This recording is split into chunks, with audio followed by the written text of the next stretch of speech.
sentar, querido.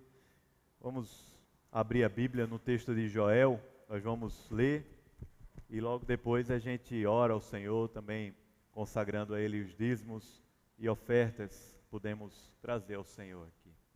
Joel é um profeta menor da Bíblia. Se você tem dificuldade de encontrar, você pode ir para Malaquias, que é o último livro do Antigo Testamento, e vai voltando um pouco para trás, ou vai para Isaías e vai para frente aí, Isaías, Jeremias, Lamentações, Ezequiel, Daniel, Oséias e Joel. Joel capítulo 2. Nós temos estudado aqui uma série sobre a vocação profética da igreja e começamos em Isaías, e se o Senhor der graça até o final do ano, nós terminaremos em Malaquias. O intuito não é de exposição apenas do livro, até porque se fôssemos fazer uma pregação em cada livro desse, demoraria muito tempo a gente estudando os capítulos e tudo mais, mas a ideia é a gente pensar um pouco sobre a vocação profética desses homens de Deus e imaginar que essa mesma vocação que esses homens tiveram é a nossa vocação enquanto igreja hoje, no mundo que nós vivemos. É o nosso chamado. Em Cristo nós somos profetas, sacerdotes e reis. Reis e rainhas em Cristo, sacerdotes em Cristo, e somos também como igreja a voz profética de Deus aqui na terra. A cada profeta desse vai ter uma particularidade, assim, um momento de vida especial. A gente muitas vezes já viu isso aqui até, porque a gente está estudando um período, depois outro lá na frente, depois a gente vai voltar lá atrás, porque eles não foram organizados de forma cronológica para a gente. E Joel é um texto, um profeta que, justamente a respeito da data dele, se tem muita confusão, mas eu quero defender aqui essa noite que Joel é um profeta anterior até mesmo a Oséias, ao profeta Oséias, ao profeta Amós. Ele é um profeta que profetizou mais ou menos no ano ou no século IX antes de Cristo, no reinado de Joás. Vamos ler o capítulo 2, a partir do versículo 12 até o finalzinho do capítulo 2 de Joel. Joel é um livro pequeno. Eu desafiei aqui domingo passado, pedi e chamei os irmãos para lerem os profetas, não é? Joel são 3 capítulos, eu não sei quem leu durante a semana, mas semana que vem seria Amós. Chamo você mais uma vez a ler. Amós é um pouco maior, é verdade, mas tem como a gente ler durante a semana. Não é Isaías que tem 66 capítulos, não é? Amós, se Deus quiser, na próxima semana,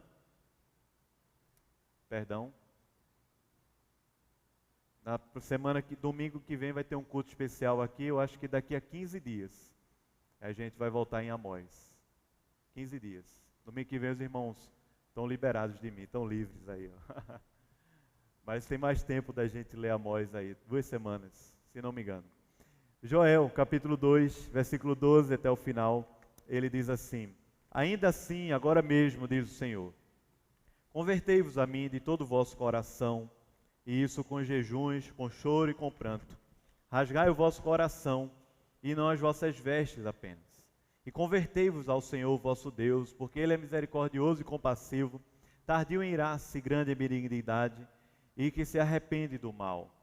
Quem sabe se não se voltará e se arrependerá, e deixará após si uma bênção, uma oferta de manjares e libação para o Senhor vosso Deus. Tocai a trombeta em Sião, promulgai um santo jejum, proclamai uma assembleia solene, congregai o povo, santificai a congregação, ajuntai os anciãos, reuni os filhinhos e os que mamam. Saia o noivo da sua recâmara e a noiva de seu aposento. Chorem os sacerdotes, ministros do Senhor, entre o pórtico e o altar, e orem. Poupa o teu povo, ó Senhor, e não entregues a tua herança ao opróbrio, para que as nações façam escárnio dele, porque hão de dizer entre os povos, onde está o seu Deus? Então o Senhor se mostrou zeloso da sua terra, compadeceu-se do seu povo, e respondendo lhe disse, eis que vos envio o cereal, e o vinho, e o óleo, e dele sereis fartos, e vos não entregarei mais ao opróbrio entre as nações. Mas o exército que vem do norte, eu o removerei para longe de vós, lançá-lo-ei em uma terra seca e deserta, lançarei a sua vanguarda para o mar oriental, e a sua retaguarda para o mar ocidental. Subirá o seu mau cheiro, e subirá a sua podridão, porque agiu poderosamente. Não temas, ó terra, regozija-te e alegra-te, porque o Senhor faz grandes coisas. Não temais, animais do campo, porque os pastos do deserto reverdecerão, porque o arvoredo dará o seu fruto, a figueira e a vide produzirão com vigor. Alegrai-vos, pois, filhos de Sião, regozijai-vos no Senhor vosso Deus, porque Ele vos dará em justa medida a chuva, fará descer como outrora a chuva temporã e a chuva serôdia. As eiras se encherão de trigo, e os lagares transbordarão de vinho e de óleo. Restituir-vos-ei os anos que foram consumidos pelo gafanhoto migrador, pelo destruidor e pelo cortador, o meu grande exército que enviei contra vós outros. Comereis abundantemente e vos fartareis. Louvareis o nome do Senhor vosso Deus, que se ouve maravilhosamente convosco, e o meu povo jamais será envergonhado. Sabereis que estou no meio de Israel, e que eu sou o Senhor vosso Deus, e não há outro, e o meu povo jamais será envergonhado. Vamos ler juntos o finalzinho? E acontecerá depois.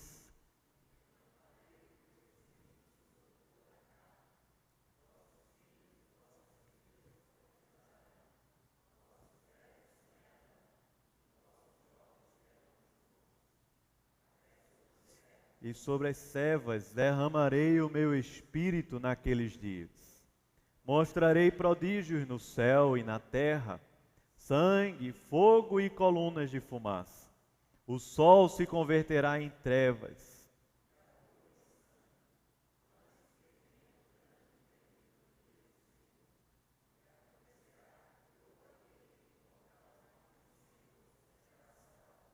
Porque no monte Sião e em Jerusalém estarão os que forem salvos, como o Senhor prometeu, e entre os sobreviventes, aqueles que o Senhor chamar. Amém. Vamos orar mais uma vez. Ó Deus, graças te damos, Senhor, pela tua palavra, pela tua bondade, a tua graça, Senhor, na nossa vida. Ó Deus, pelo privilégio de poder entregar a ti dízimos e ofertas, consagrando assim, Senhor, essa noite, o nosso coração, a nossa vida, a nossa família, pedindo ao Senhor que da nossa fraqueza, o Senhor venha e suscite força, Senhor. Abençoa cada um de nós que está aqui. Os que estão angustiados, feridos, os que estão até perdidos, Senhor, na lama do pecado. Os que estão aqui desanimados por alguma razão. Ó Senhor, converta-nos a todos nós. Converta-nos ao Senhor somente. Pela Tua palavra, pelo Teu Espírito, nos abençoa. Nós precisamos muito de Ti. Em nome santo de Jesus. Amém, amém, amém. Bom, irmãos, o livro de Joel nos coloca aqui numa situação já difícil. É difícil falar sobre o tempo que Joel foi escrito, né? A data que ele foi escrito. E é difícil explicar muitas das visões, muitas das expressões que Joel se utiliza aqui. Se você lê o texto de Joel durante a semana, se você lê ou se você ler, você tiver um pouco de imaginação, você vai ver que as imagens que Joel está usando aqui na sua profecia são muito fortes. E porque as imagens são muito fortes, muitos chegam a acreditar que tudo que Joel está falando aqui é apenas um simbolismo, não aconteceu de fato. Primeiro porque Joel começa o capítulo 1 falando a respeito de uma grande praga de gafanhotos que vem e come, devasta toda a agricultura da região de Judá. Ele elenca aqui pelo menos 3 a 4 tipos de gafanhotos diferentes, dizendo que eles foram devorando cada vez mais a agricultura, a terra, a plantação do povo de Deus, e isso trouxe uma grande ruína ao povo de Deus lá no Antigo Testamento. Essa é a primeira profecia de Joel, aqui logo no capítulo 1, e a partir daí Joel se utiliza de vários símbolos e várias imagens e várias expressões assim, muito fortes, muito contundentes, e nos coloca assim para a nossa imaginação lá em cima, porque Joel é aquele profeta que se utiliza de muitas e muitas imagens, muitas e muitas expressões bíblicas. Mas tem a questão da data de Joel. Muitos vão dizer que Joel foi escrito depois do cativeiro babilônico. Até porque Joel, ele fala aqui a respeito dos gregos. A expressão aqui dos jônios aparece no capítulo 3. E aí muitos vão dizer que Joel está vivendo já no período pós-Babilônia ali e já no finalzinho do Império Medo-Persa. Mas muitos vão dizer também que Joel é um dos primeiros profetas. Pelo menos depois de Elias e Eliseu, ele é um dos primeiros que trouxe aqui uma revelação escrita num livro para a gente. Nessa linha, vai se dizer que Joel está profetizando no reinado lá de Joás, do capítulo 11 de 2 Reis.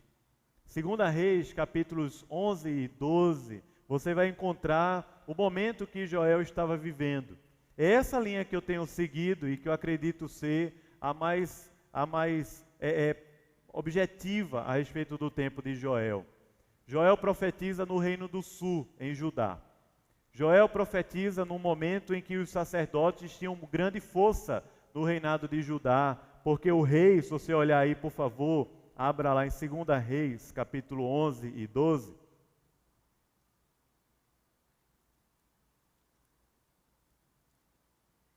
Segunda Reis, capítulo 11, você vai ver que o rei Joás, ele vai ser protegido pelos sacerdotes, guardado na casa do Senhor, ainda recém-nascido.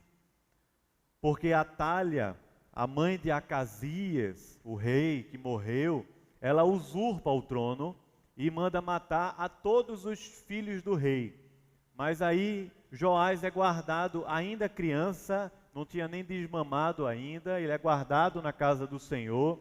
E quando Joás completa 7 anos de vida, Joás é entronizado rei de Judá, e os sacerdotes vão guerrear em favor do verdadeiro reinado lá de Judá, contra a rainha mãe que havia usurpado o trono. Mas Joás começa a reinar com 7 anos de idade apenas.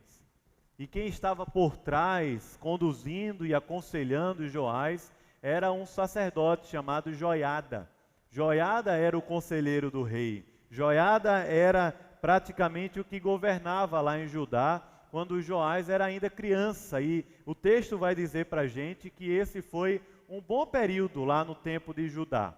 Um período bom porque o povo, ou melhor, porque o Joás guardou o coração no Senhor, ele fez o que era reto. Um tempo bom porque Joiada pôde promover algumas reformas, alguns avivamentos ali contra os ídolos e os altares que havia no reino de Judá, lá no reino do sul. O fato é que Joel profetiza nesse período. Você percebe que o texto, a profecia de Joel, tem muito a linguagem sacerdotal e ele traz muito o tempo que Joás estava vivendo lá atrás, mais ou menos no século 9 antes de Cristo, como nós vimos aqui, 2 Reis, capítulo 11 e capítulo 12. Joel é esse profeta dessa época. Mas Joel prevê uma crise. Joel diz para o povo que havia de vir não sei como se fala, enxame, não sei, mas uma grande infestação de gafanhotos. Se você já teve terra, você sabe que essa é uma praga para devorar tudo que tem. Mas hoje em dia talvez a gente não faça tanta ideia, porque a nossa economia não depende tão somente da agricultura. Talvez um ou dois, poucos aqui, dependem da agricultura para viver. Mas naquela época, naquela região, a agricultura era o que movia a economia do povo. E essa grande praga de gafanhotos que viria sobre Judá estava trazendo ali o juízo de Deus e estava trazendo ali uma grande crise econômica no Império de Judá, no Reino do Sul. Crise econômica. Aí veja só, como é que nós explicamos a crise? Como é que nós explicamos os problemas? Como é que nós explicamos os fenômenos que acontecem na sociedade que nós vivemos? Essa crise que vem com os gafanhotos, ela é literal, aconteceu de fato isso na história, mas essa crise, Joel se utiliza dessa crise que vem com os gafanhotos para falar sobre uma história maior, para falar sobre um problema mais profundo, para falar sobre o que está por trás dessa crise. E aí que entra muito do nosso tempo hoje. Nós aprendemos a explicar os fatos da nossa vida e da nossa sociedade através de nós mesmos, através dos fenômenos sociais, através da economia, através da política, através dos fatores financeiros, da moeda, da crise entre os Estados Unidos e a China. Nós explicamos os nossos problemas familiares a partir da falta de tempo, ou da falta de dinheiro, ou da falta de escolaridade, ou de algum problema que aconteceu na infância. Nós explicamos a vida da gente sempre a partir de coisas que acontecem na nossa vida ou na história da sociedade e não conseguimos mais enxergar Deus por trás da história da nossa vida e Deus por trás da história do nosso país também. É assim que funciona a nossa cabeça. É assim que funciona a maneira como nós construímos o pensamento na nossa vida. Quer ver uma coisa? O que é que está acontecendo com o Brasil hoje? Qual é o problema do Brasil, irmãos? Você vai dizer, não, o problema é a Amazônia, que está um problema muito sério lá depois do governo Bolsonaro. Não, o problema era do PT, que passou 12 anos no poder, e aí não dá para fazer tudo de uma vez. Não, o problema, na verdade, é porque os Estados Unidos e a China estão numa crise muito grande e tudo mais. Não, o problema é o brasileiro que tem aquele jeitinho brasileiro e tudo mais, e não consegue se desenvolver. Não, o problema é porque lá em casa, não, o problema é porque... Qual o problema, irmão? Com a nossa história, com a nossa vida? O que é que está por trás de tudo isso? O que é que está por trás de todos os sistemas? Nós nos acostumamos a pensar dessa forma, por causa do pensamento mesmo moderno, iluminista, cartesiano, racionalista, por causa do positivismo. Nós achamos de fato que as ciências são suficientes para explicar tudo o que existe ao nosso redor. As ciências que operam no campo da biologia, as ciências que operam no campo da sociedade, mas também as ciências que operam no campo das emoções, dos relacionamentos. Nós achamos, sim, de fato, que as grandes respostas da vida estão nos consultórios psicológicos, estão nas universidades, estão nos grandes bancos mundiais, estão nos grandes palácios políticos da nossa história. Nós achamos que as coisas funcionam através e a partir disso tudo. E quando uma coisa dá errado aqui, é o problema, é a causa de toda a crise que nós estamos vivendo.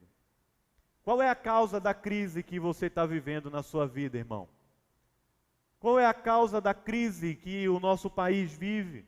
Qual é a causa da crise que muitas vezes nós, como igreja aqui no Brasil, vivemos? Qual é, irmãos?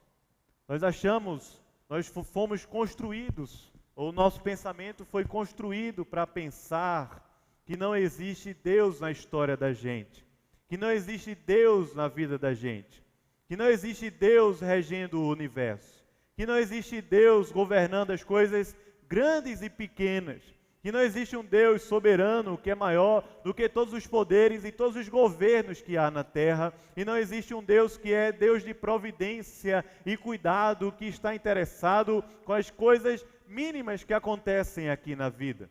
Nós fomos acostumados assim, naquele pensamento desde lá da Grécia, em que se constrói o pensamento na relação matéria e corpo, até a Idade Média para o pensamento ali, natureza e graça, um pouco influenciado pela teologia, para depois um pensamento moderno, humanista, em que tudo funciona a partir da natureza e da liberdade, e hoje que nós achamos que tudo é uma questão de cultura e tudo é uma questão de liberdade.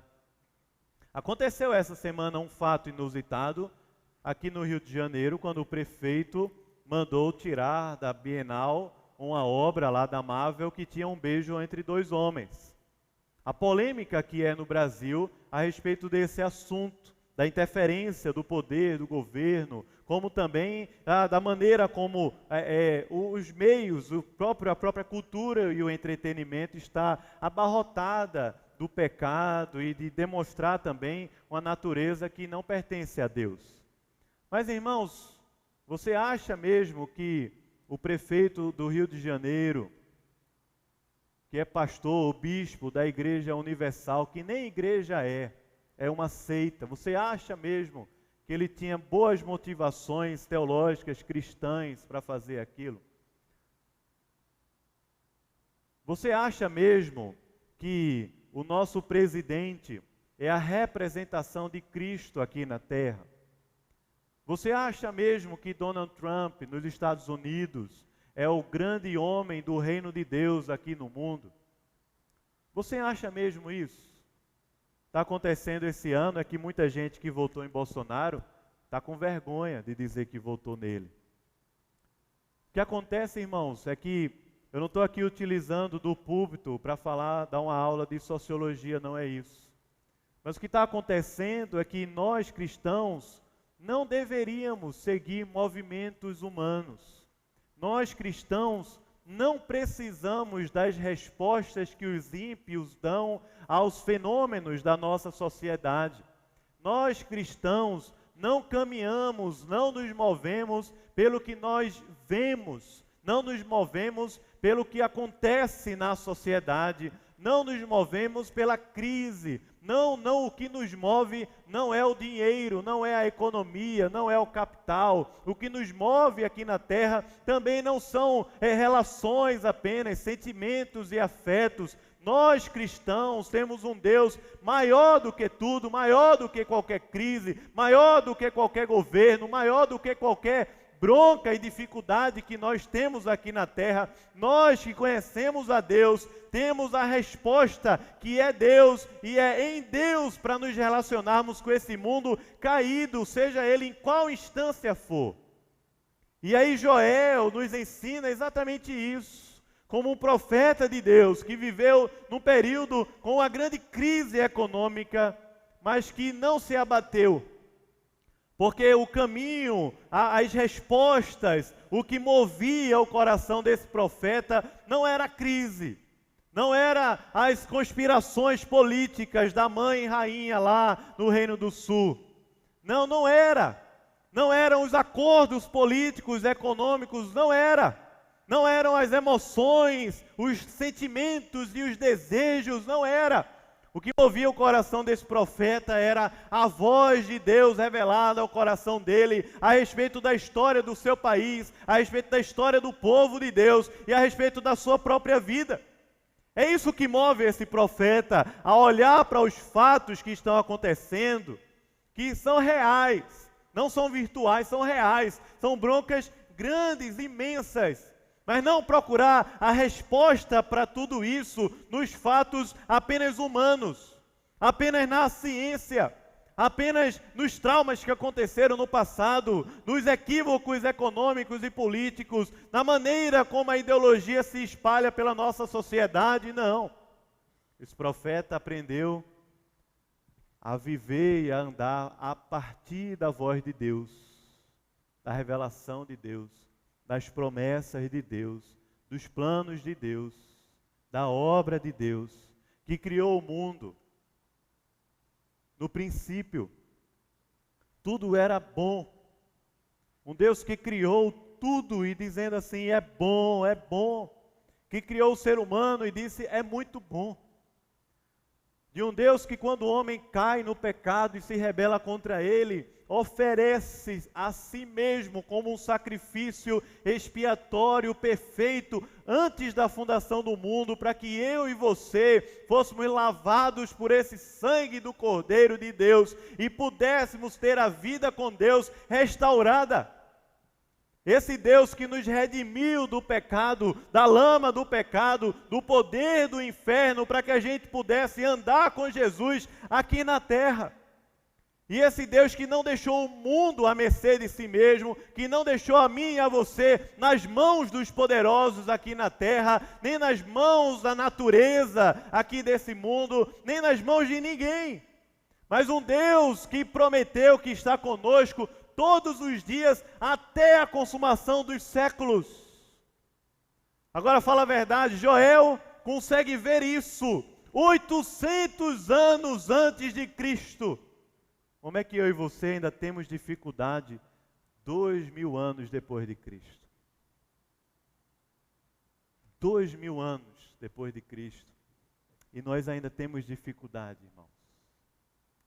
E Deus continua nos amando pacientemente, nos ensinando a olhar para Ele e a viver a vida nele, a partir dele, a olhar para o mundo e com os olhos de Cristo, com os olhos do Evangelho, de um Deus que nos reconciliou com Ele mesmo e reconciliou também todas as coisas, de uma natureza que clama pela revelação dos filhos de Deus, de uma cosmovisão que promove um discipulado, uma igreja forte, operosa, viva, cheia de Deus, cheia do Espírito para se relacionar em todas as esferas dessa sociedade, mas não porque o nosso reino é esse mundo, a nossa pátria é esse mundo, mas nos relacionarmos com todas as esferas dessa sociedade numa perspectiva redentora, apontando para Cristo, apontando para a restauração de todas as coisas, apontando para a salvação que há no nome e no poder de Jesus,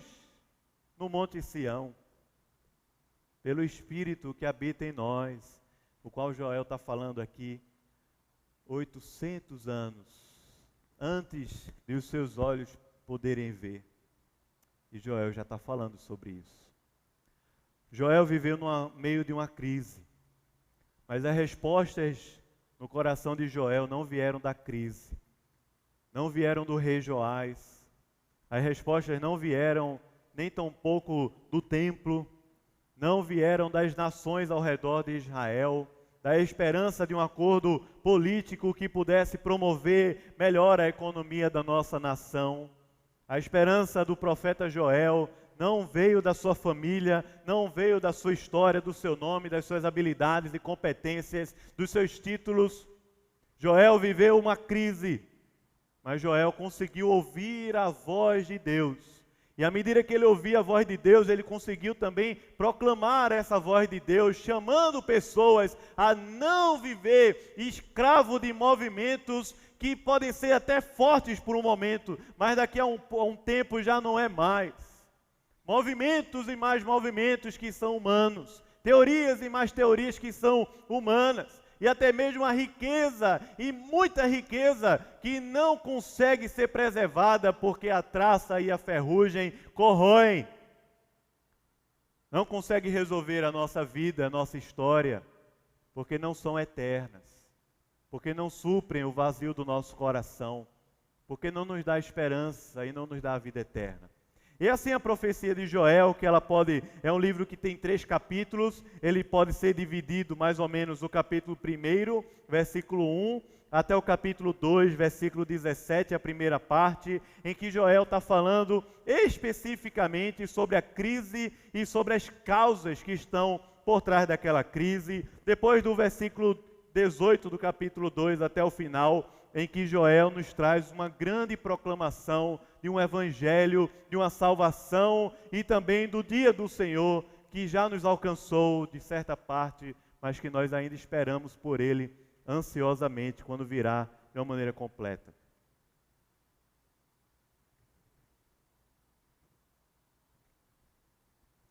Eu escolhi essa parte aqui do texto, do capítulo 2, versículo 12, justamente porque ela reúne um pouquinho de cada lado. A partir do versículo 12 até o finalzinho do capítulo 2, essa parte que eu considero como sendo o miolo de Joel, o centro dessa profecia, porque justamente Joel vai nos falar, essa parte vai juntar justamente as duas partes da profecia de Joel. Em primeiro lugar, dos versículos 12 ao versículo 17, Joel faz uma grande proclamação, uma grande convocação é o que Joel faz aqui. Joel capítulo 2, versículo 12.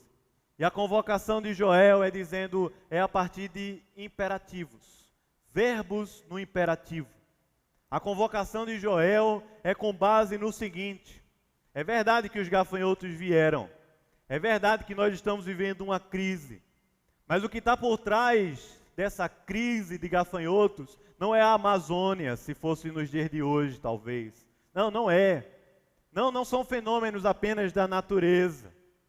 Não é porque é isso que quando acontece isso, não sei de quantos em quantos milhões de anos acontece uma coisa assim diferente na natureza, aí promove isso e por causa disso a gente está vivendo uma crise de gafanhotos. Não é isso não. O que Joel está falando é que da mesma sorte como um exército de gafanhotos veio e destruiu todo o reinado, toda a riqueza, tudo que o povo tinha construído ali na agricultura, também viria um povo contra Israel, um povo contra Judá, e esse povo traria o juízo de Deus.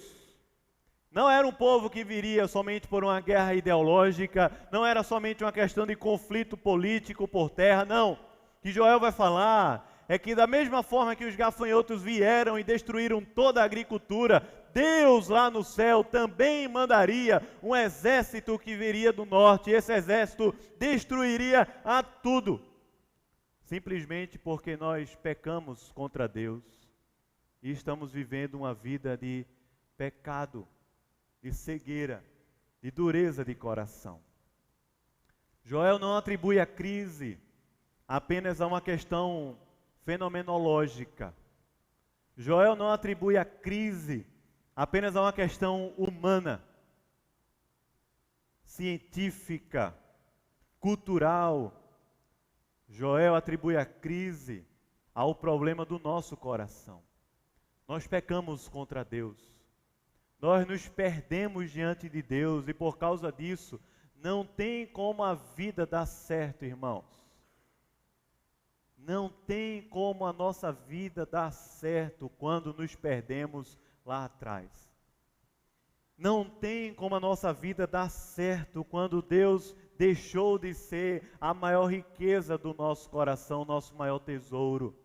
Não tem como a vida dar certo quando nós preferimos o poço de pecado, de perdição, preferimos mergulhar na lama do pecado, nos lambuzar completamente nos nossos vícios, nos nossos ídolos, nas nossas escravidões, nas nossas concupiscências, quando preferimos nos lambuzar completamente na lama do pecado, a nos deliciar na presença de Deus, no gozo do Espírito, na palavra de Deus, no poder de Deus aqui na terra. Não tem, irmãos, como a nossa vida dá certo. Talvez você esteja ficando rico, talvez esteja crescendo na economia, ou até mesmo no status, ou até mesmo num plano acadêmico, tudo bem.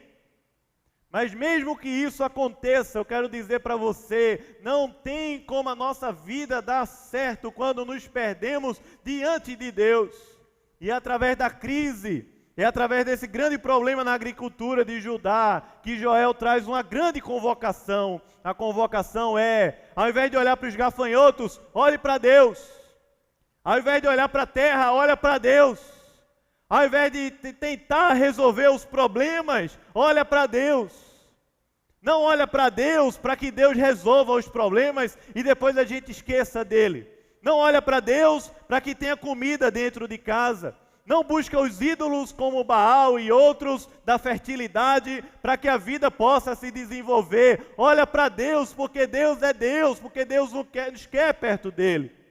Olha para Deus por causa de Deus e não por causa das bênçãos que Deus pode fazer. Por isso que a primeira parte aqui do texto que nós lemos é uma convocação coração de Joel, dizendo: convertei-vos ao Senhor, rasguem o coração. Joel não está falando aqui, vamos fazer uma performance, volta a frequentar a igreja que vai dar certo. As coisas estão dando errado, então volta aí para o culto que vai dar certo. Não precisa resolver o coração, não. Deixa o coração rebelde, deixa o coração perdido, deixa o coração duro, mas volta para a igreja. Outros vão dizer: volta a trabalhar na igreja. Eu preciso me envolver ministerialmente, eu preciso trabalhar. Então volta a trabalhar na igreja, talvez as coisas vão dar certo agora.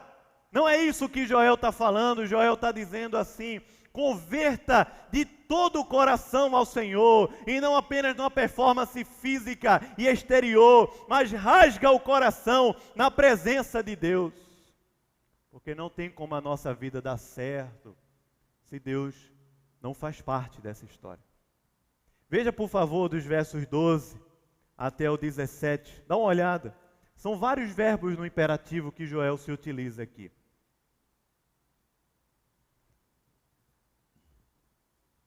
Vários verbos que Joel se utiliza no imperativo. Ele diz: convertei-vos a mim de todo o vosso coração, com jejuns, com choro e com pranto. Depois ele diz: rasgai o vosso coração, coração, e não somente as vossas vestes. Depois ele diz: convertei-vos ao Senhor vosso Deus, porque Ele é misericordioso e tardio em irar-se, e grande em benignidade, que se arrepende do mal.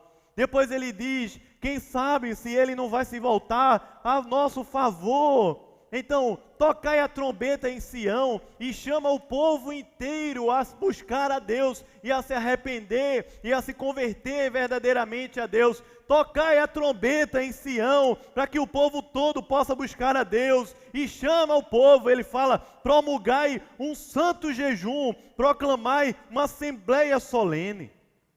São verbos e mais verbos no imperativo dessa profecia de Joel, dizendo para o povo: busca a Deus, e chama o povo para buscar a Deus, e não somente fazer um culto somente, mas a jejuar, a clamar, a se dobrar diante de Deus, e a reconhecer na presença de Deus, que o que está por trás de toda crise, e toda mazela da nossa história, sou eu, é o nosso pecado, é o nosso coração perdido.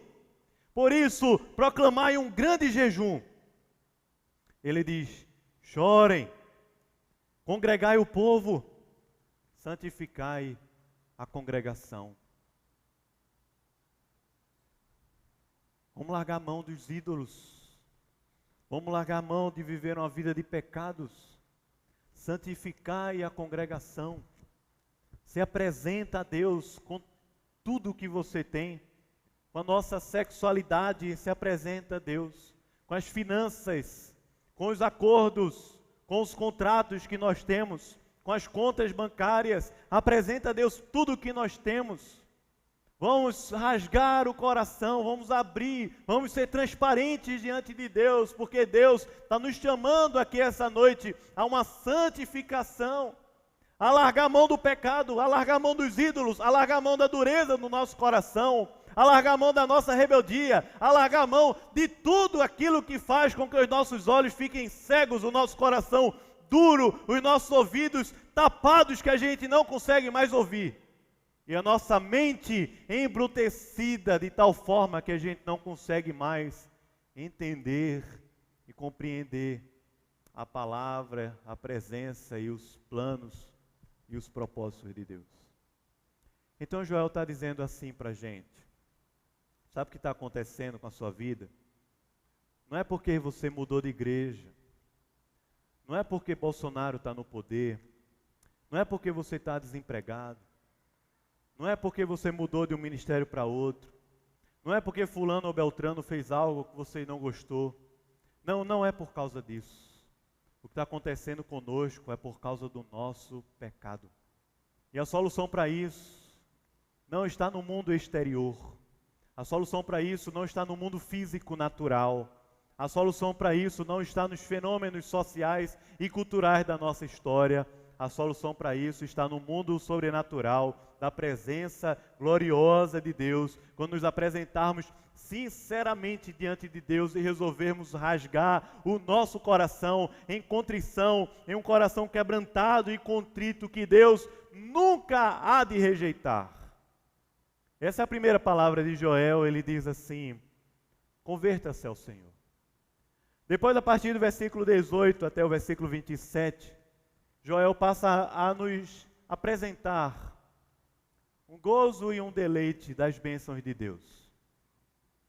Gozo e deleite. Joel nos usa aqui imagens de abundância, que vão desde a plantação, aquelas que os gafanhotos devoraram todas, aquelas que faziam parte da cultura judaica do Antigo Testamento, que exibiam, que mostravam de fato a abundância, a plenitude da vida humana. Joel passa a dizer a partir do verso 18 a 27, dizendo que Deus de fato tem o melhor para a gente. Deus de fato abençoa o seu povo. Joel não está defendendo aqui ou criando a teologia da prosperidade, que vai dizer assim: se você trouxer um sacrifício a Deus, Deus vai lhe abençoar, vai lhe dar em dobro, vai lhe dar o triplo e tudo mais. Não tem nada a ver com isso. Mas Joel está nos apresentando uma face de Deus que muitas vezes nós nos esquecemos. Joel está nos apresentando um lado de Deus que muitas vezes nós deixamos para lá. Joel está dizendo assim: Deus é um Deus que abençoa. Deus é um Deus que multiplica pães e peixes. Deus é um Deus que não nos abandona. Deus é um Deus que nos supre em todas as nossas necessidades. Deus é um Deus que cuida de nós. Deus é um Deus que não nos desampara e nunca se esquece da gente. Joel vai nos apresentar do versículo 18 ao 27, dizendo que se buscarmos a Deus, nós teremos de fato essas bênçãos de Deus. Deus há de nos abençoar, Deus há de derramar sua graça, Deus há de agir poderosamente, Deus há de libertar a gente, Deus há de fazer a terra produzir a nosso favor, porque a história inteira do universo não funciona em torno dos poderosos desse mundo, mas a terra inteira funciona para a glória de Cristo, porque há um Deus que governa lá no céu. E os ímpios que estão ao nosso redor, trabalhando e se matando para lá e para cá, eles trabalham muito para que eu e você, o povo de Deus, possamos ter vida e sustento aqui na terra. Porque Deus usa eles como instrumento, mesmo que eles não saibam disso. Mesmo que eles não entendam. E a gente vai ver isso lá em Obadias, quando estudarmos Obadias. Mas Joel está falando assim para a gente. Deus é um Deus que abençoa, irmãos. Abençoa. Ele utiliza no capítulo 1 a linguagem do jardim do Éden, das delícias de Deus. Nós estudamos aqui no Revolution, também com os jovens, na sexta-feira passada, a outra, retrasada. Joel nos apresenta essa esfera de prazer, plenitude e providência de Deus, de um Deus que abençoa. Eu me lembro muito das palavras de Jeremias, lá na frente, porque Joel está bem atrás de Jeremias. Mas lá na frente Jeremias vai dizer assim: 2 males cometeu o meu povo contra mim. Capítulo 2, versículo 13, ele diz: a mim me deixaram o manancial de águas vivas e cavaram cisternas rotas, cisternas que não conseguem reter as águas. O que Joel está falando aqui para a gente é que Deus, de fato, é esse Deus que é manancial de águas vivas, da qual eu e você podemos provar, experimentar e desfrutar. Muito mais gracioso, muito mais delicioso, muito mais glorioso do que qualquer coisa que existe nesse universo. Do que o palácio mais luxuoso e mais abundante que exista nessa terra. Do que a festa ou do que a celebração que você computa como sendo a maior da sua história, a maior da sua vida. Do que os feitos e conquistas que nós temos na nossa vida. Deus é muito maior e Deus tem infinitamente mais do que tudo que pedimos ou pensamos para nos dar. Deus é um Deus que nos abençoa, que fez eu e você assentarmos com Cristo nos lugares celestiais. É esse Deus que vai falar que nem olhos viram, nem ouvidos ouviram, nem jamais penetrou em coração humano o que Deus tem operado para aqueles que o amam. É esse Deus que faz com que todas as coisas cooperem para o nosso bem, para que eu e você sejamos formados à imagem de Jesus Cristo aqui na terra. É esse Deus que Joel está falando, é um Deus que nos abençoa. É impressionante como nós sabemos celebrar uma festa, sabemos celebrar um filme novo que chega, um campeonato de futebol, sabemos celebrar uma formatura, um casamento, sabemos celebrar um bocado de coisa. Mas não conseguimos celebrar esse Deus bendito que nos abençoa muito, mas muito, infinitamente mais do que tudo que eu e você conseguimos imaginar. Deus é um Deus que nos abençoa, que cuida de nós. Deus é um Deus que escreveu o nosso nome no livro da vida. Deus é um Deus que nos chama de filhos e nos permite chamá-lo de Pai. Deus é um Deus que não nega para nós do seu Espírito. É Deus, é o nosso tesouro maior. Joel fala de assim, com imagens tão maravilhosas, como quem está apaixonado, como quem está realmente mexido, movido por Deus. Ele diz, o Senhor se mostrou zeloso. Zeloso aqui é ciumento, mas não é ciumento daquele lado ruim, mas a expressão no hebraico é de um amor profundo, zeloso de Deus pelo seu povo. Ele se mostrou zeloso pela sua terra, e diz o texto aqui que ele se compadeceu de nós, o seu povo, e ele respondeu dizendo, vou mandar o cereal, vou mandar o vinho, vou mandar o óleo, e vocês serão fartos, poderão se entregar e comer e desfrutar, e não serão como chacota, como opróbrio, como vergonha, diante dos ímpios ao seu redor. Sabe quando muitas vezes nós olhamos ao redor e pensamos, rapaz, fulano só faz coisa errada e se dá bem. Na escola, não é? Os caras, rapaz, fulano só faz coisa errada e se dá bem. Na faculdade, a mesma coisa para ir. Só faz coisa errada e se dá bem. E eu toda vez me quebro aqui. Lá no seu trabalho você pensa a mesma coisa. Joel está chamando a gente para olhar a história, não a partir da narrativa dos ímpios, nem a partir da narrativa dos grandes poderosos da terra, mas a olhar a história a partir de um Deus que abençoa o seu povo, que nos dá da sua abundância, que nunca deixa faltar o pão nosso de cada dia, e que cuida de nós, para que a terra se regozije nele. Não temas nem os animais do campo, porque os pastos do deserto reverdecerão. O arvoredo dará o seu fruto, a figueira e a vide produzirão com vigor. Alegrai-vos, ó filhos de Sião, regozijai-vos no Senhor vosso Deus, porque Ele vos dará em justa medida a chuva, a primeira e a última para a plantação. Ele vos dará a chuva temporã e a chuva serôdia. As eiras se encherão de trigo, os lagares transbordarão de vinho e de óleo. Vou trazer restituição para vocês de tudo que foi consumido pelos gafanhotos, migrador, destruidor e cortador. Comereis abundantemente, sereis fartos, e assim louvareis o nome do Senhor. Sabereis que eu estou no meio do meu povo de Israel, e que sou o Senhor vosso Deus, e não há outro, e o meu povo jamais será envergonhado na presença dos ímpios. Mas o chamado de Joel é para a gente olhar a história a partir de Deus, e não a partir dos fenômenos que acontecem na nossa sociedade, na nossa economia, e até mesmo na nossa cultura.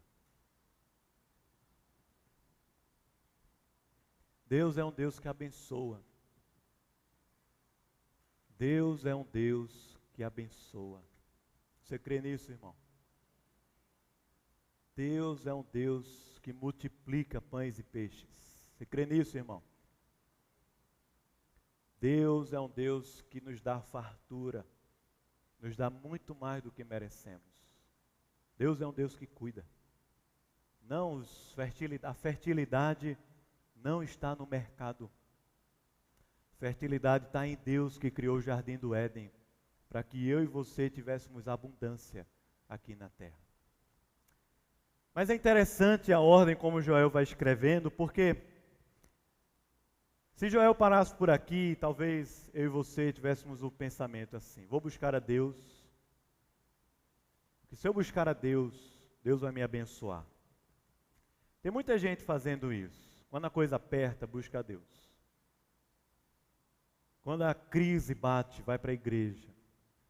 Volta para o pequeno grupo, vai trabalhar na igreja. Muita gente fazendo isso, reunião de oração. Coisa está ruim, reunião de oração. Coisa está boa, para que orar? Muitos de nós fazemos isso. Acreditamos que Deus é um Deus que abençoa, e se Deus me abençoar, está resolvido. Se Deus me abençoar, está resolvido, porque a única coisa que eu quero de Deus é a bênção de Deus. Mas a parte final, aqui do capítulo 2 de Joel, é dizendo para mim e para você justamente o contrário disso. A convocação de Joel não é simplesmente para provarmos da providência de Deus, mas a convocação de Joel é para provarmos do próprio Deus, da própria abundância da presença de Deus. A profecia que Joel fala aqui, a respeito do Espírito Santo, ela se cumpriu lá no Pentecostes. Atos capítulo 2, quando os discípulos estavam ali no templo orando ao Senhor, e Deus derramou do seu Espírito ali. Havia naquele lugar milhares e milhares de pessoas, judeus, de várias nações ao redor de Jerusalém, que foram para lá por causa da festa de Pentecostes. O Espírito do Senhor desceu ali naquele lugar, e Pedro toma a palavra para fazer uma pregação que, através do Espírito, do poder de Deus, 3.000 pessoas se convertem daquela pregação. 3.000 pessoas. E Pedro, quando está pregando, ele diz: se cumpriu hoje aquilo que fora dito pelo profeta Joel, quando diz: e acontecerá que derramarei do meu Espírito sobre toda a carne, vossos filhos e vossas filhas profetizarão, vossos velhos sonharão e vossos jovens terão visões. Pedro, lá no Pentecostes, Joel 800 anos antes de Cristo, Pedro lá na frente, para a gente é lá atrás.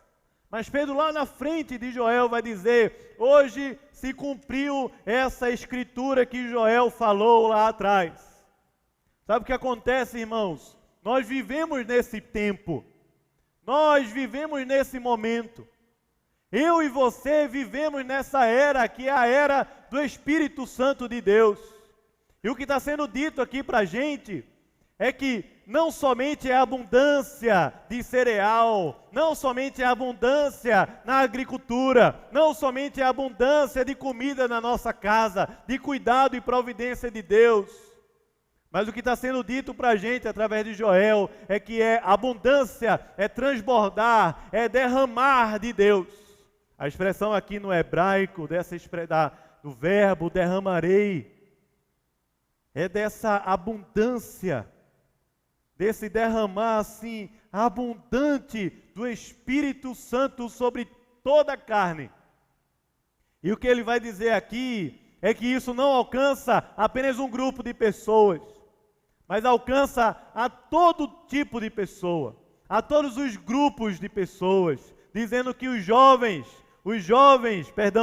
filhos e as vossas filhas, homens e mulheres, os velhos terão sonhos. Os velhos não estarão ressentidos e desanimados com a vida, querendo a morte, mas os velhos terão sonhos por causa do Espírito Santo sendo transbordado no seu coração. Os jovens terão visões. Não andarão aqui na terra a partir dos processos causa e consequência, de contratos, de performance, mas terão visões para serem guiados aqui na terra por causa desse Espírito de Deus. Não alcançará apenas os ricos, mas também os servos, os mais pobres, também serão sobre eles derramado o Espírito Santo naqueles dias. E todo aquele que invocar o nome do Senhor, o nome do Senhor que se encontra no Monte Sião e em Jerusalém, que não é mais aquela terra lá, mas é Monte Sião, é a presença de Deus que transformou a terra toda no seu templo, a terra toda no seu Éden, a terra toda, como a profecia vai dizer, porque as águas, ou melhor, o mundo inteiro conhecerá o Senhor, como as águas cobrem o mar. O conhecimento do Senhor se expandirá, se espalhará em toda a terra, como as águas cobrem o mar. E sabe o que está acontecendo, irmãos? Eu e você estamos fazendo parte dessa história. Eu e você estamos do lado de cá dessa profecia, aguardando o final do verdadeiro dia do Senhor que virá para restaurar todas as coisas. Eu e você estamos já do lado de cá, do lado do Espírito, da presença poderosa de Deus na nossa carne, seja você homem, mulher, rico, pobre, novo ou mais velho, é o mesmo Espírito. E a disposição desse Espírito para nós não é a conta-gotas, mas a disposição é transbordar. Transbordar. Porque em tempos de crise, nós não buscamos a Deus apenas para resolver nossos problemas. Momentos de crise são bons momentos para a gente buscar a Deus por causa de Deus. Para que o Espírito transborde em nosso coração.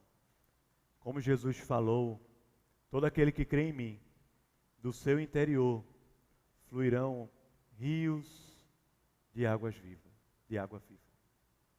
Rios de água viva, fluindo no nosso interior. Os ímpios ao redor, eles conhecerão, porque todo aquele que invocar o nome do Senhor, seja aquele que está dentro de Israel ou fora, aquele que está dentro de uma igreja ou fora, todo aquele que invocar o nome do Senhor será salvo. Joel está dizendo para a gente que não é somente as bênçãos de Deus, mas é o próprio Deus. É o que Paulo nos fala lá na frente em Efésios capítulo 5, quando ele diz: e não vos embriagueis com vinho. Por que perder tanto tempo com coisas que se dissolvem, que não preenchem, que não resolvem, que não nos completam? Por que perdemos tanto tempo? Paulo diz: não vos embriagueis com vinho, no qual há dissolução, mas enchei-vos, deixai-vos encher do Espírito Santo, do Espírito de Deus, para que a nossa linguagem, o nosso coração sejam transformados por Deus. A vocação profética da igreja é muito maravilhosa e preciosa, porque nós, como igreja do Senhor, não vivemos como escravos do nosso mundo. Estamos no mundo, mas não somos do mundo. Estamos nesse mundo, mas não nos movemos como o mundo se move. Estamos nesse mundo, mas não andamos pelo que vemos, andamos por aquilo que não vemos, andamos pela fé. Estamos nesse mundo ainda, que aguarda ansiosamente o dia do Senhor, quando de fato essa profecia se cumprirá. A natureza toda será transformada pelo Senhor. Estamos nesse mundo, mas a nossa esperança está nesse Deus que prometeu que vai restaurar todas as coisas ao nosso redor. Por isso que na crise, nós não olhamos para soluções humanas apenas. Nas broncas que nós passamos, não culpamos pessoas, não nos vitimizamos, não somos chamados a isso. Nas crises, nos maiores problemas que nós passamos na nossa vida, e enquanto nação, nós somos chamados a olhar para o nosso coração, rasgar o nosso coração diante de Deus, olhar para um Deus que abençoa e querer a Deus muito mais do que as bênçãos que Deus tem para a gente, para a vida da gente. Será que nós poderíamos orar hoje por um transbordar do Espírito na vida da gente? Talvez você já seja aqui convertido. Você é convertido, deixa eu lhe dizer, você já foi batizado no Espírito Santo. O Espírito habita em você desde que você creu no Evangelho para a salvação. Mas é provável que eu e você, uma vez ou outra, nos perdemos. Ficamos olhando para as coisas ao nosso redor. Acreditamos nas propostas que o mundo fez para a gente. Na economia, no mercado, no nosso trabalho, na nossa competência e até na nossa performance. E por crermos, acreditarmos tanto nisso, nosso coração vai se esfriando, se esfriando e se esfriando. Paulo chamou isso lá em 1 Tessalonicenses, capítulo 5, de apagar o espírito. Quando ele diz, não apagueis o espírito. Essa promessa e profecia de Joel está disponível para nós hoje. Disponível é o transbordar do Espírito. É o transbordar do Espírito sobre a nossa carne. Para que os jovens não andem desanimados, sem força, sem vigor. Mas que os jovens andem com a visão de Deus aqui na terra. E os velhos não estejam também com os olhos perdidos e o coração ressentido, mas estejam com o coração vigoroso e alegre para servir a Deus até o fim, porque é o Espírito que transborda em toda sabedoria e conhecimento de Deus, é o Espírito que transborda em nosso coração. Mas sabe o que mais, irmãos? Quando estivermos nos reunindo amanhã e depois, com os ímpios, eu e você temos uma mensagem diferente.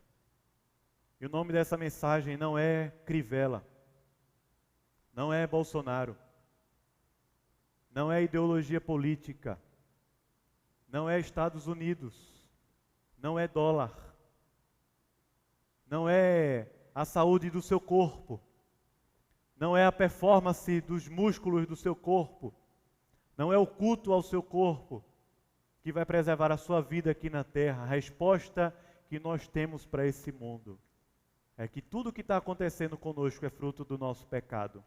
Mas nós temos um Deus que é grande em misericórdia, tardio em irar-se, grande também em benignidade e que se arrepende do mal. Nós temos um Deus que abençoa, um Deus da providência, um Deus que é maior do que tudo que existe aqui nesse mundo.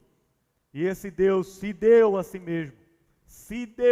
mesmo, para ser bem redundante, para que eu e você, crendo nele, pudéssemos ter a vida eterna e viver uma vida aqui transbordante do Espírito Santo de Deus, para buscarmos a Deus com força, vigor e alegria, porque os jovens terão visões e os velhos sonharão. Amém. Vamos orar, por favor, feche os seus olhos. Vamos orar ao Senhor.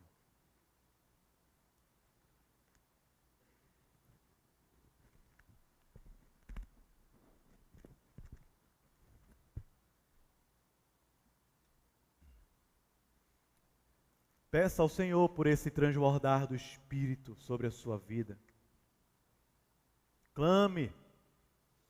Peça ao Senhor por esse enchimento, por essa graça, por essa misericórdia, para que a gente possa andar aqui na terra com os olhos fixos no Senhor, autor e consumador da nossa fé, o princípio e o fim, o alfa e o ômega, porque fomos criados por meio dele, para ele são todas as coisas, a ele pois a glória eternamente. Ó Deus, o Senhor sonda e conhece o nosso coração.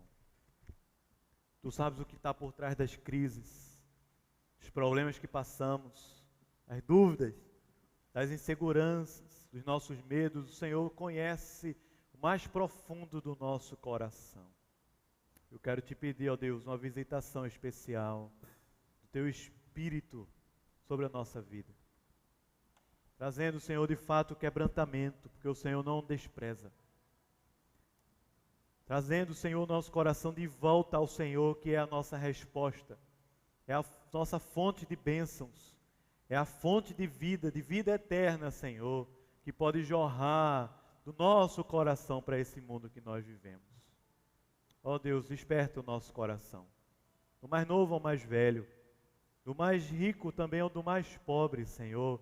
Sejamos aqui um só em Cristo, Senhor, transbordantes do Teu Espírito para viver a Tua vida aqui com vigor e alegria. Porque o Senhor é mais importante do que todas as bênçãos que nós podemos receber aqui. Por isso entregamos ao Senhor a nossa vida, Senhor. Nos abençoa, em nome de Jesus. Amém.